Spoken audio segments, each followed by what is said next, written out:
L'alimentation aujourd'hui, du coup, il y a des soucis à la fois du côté nutritionnel et aussi du côté environnemental parce que notamment les émissions liées à notre alimentation représentent à peu près un tiers des émissions globales. Pour réduire l'impact de notre alimentation, il y a plusieurs manières de faire. Donc on va jouer sur la manière de produire, mais il y a aussi un énorme rôle qui est détenu par le consommateur et du coup la manière dont il va consommer, notamment au travers des régimes alimentaires. En économie, en termes de politiques publiques qu'on peut mettre en place pour changer les pratiques des consommateurs, il y en a 3 qui sont classiquement utilisées.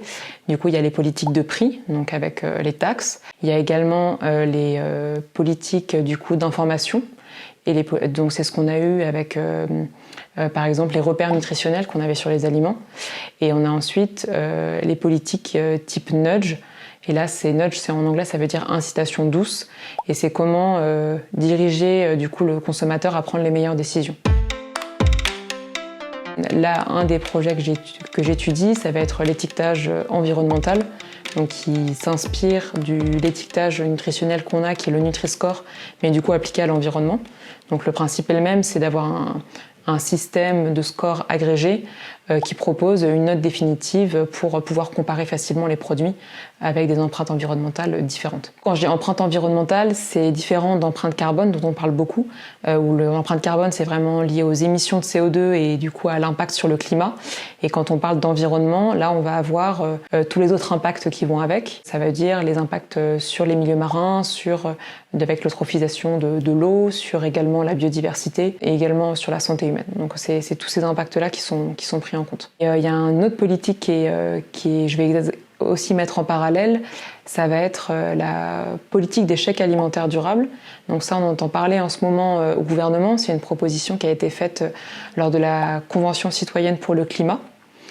Et l'objectif de ces chèques alimentaires durables, c'est d'apporter une aide financière en priorité aux ménages qui n'ont pas les moyens financiers de s'offrir du coup une alimentation de qualité et durable. Donc là, ça va être une expérimentation qui va être faite avec la ville de Rennes, dans un quartier du coup qui a été identifié à la fois comme défavorisé et aussi comme ayant une offre alimentaire qui peut permettre du coup d'avoir ces achats alimentaires. L'objectif, ça va être de la thèse, c'est de faire un parallèle entre ces 2 exemples de politique, donc à la fois l'étiquetage environnemental et aussi les chèques alimentaires durables, et avec une approche expérimentale, essayer de montrer quels peuvent être les impacts de ces politiques et à quel point est-ce que ça peut permettre de changer les comportements des consommateurs.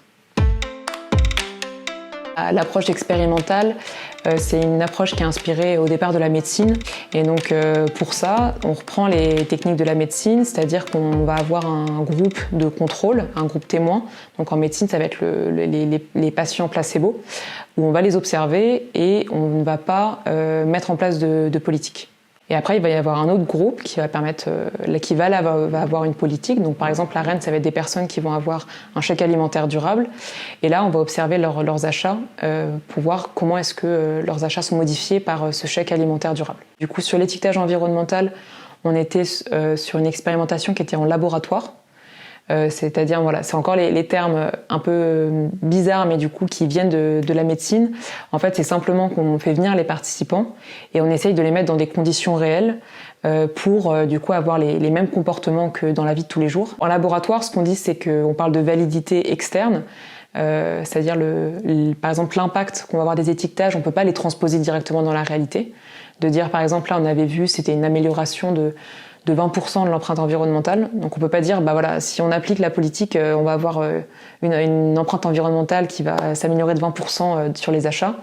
Mais en revanche ce qu'on pouvait voir c'était plutôt regarder les impacts relatifs des étiquetages, c'est-à-dire de se dire ah bah il y en a un qui a amélioré de 20% et l'autre de 21%. Donc celui de 21, en tout cas dans la réalité, il sera plus efficace que l'autre pour changer les comportements. Oui, alors donc on a eu les conclusions. La campagne elle a été menée l'été 2021, donc au début de ma thèse. Et globalement, ce qu'on a trouvé, c'est que tous les étiquetages fonctionnaient pour diminuer l'empreinte environnementale des paniers choisis par les participants. Et en revanche, il y avait des différences sur les manières dont les substitutions étaient faites.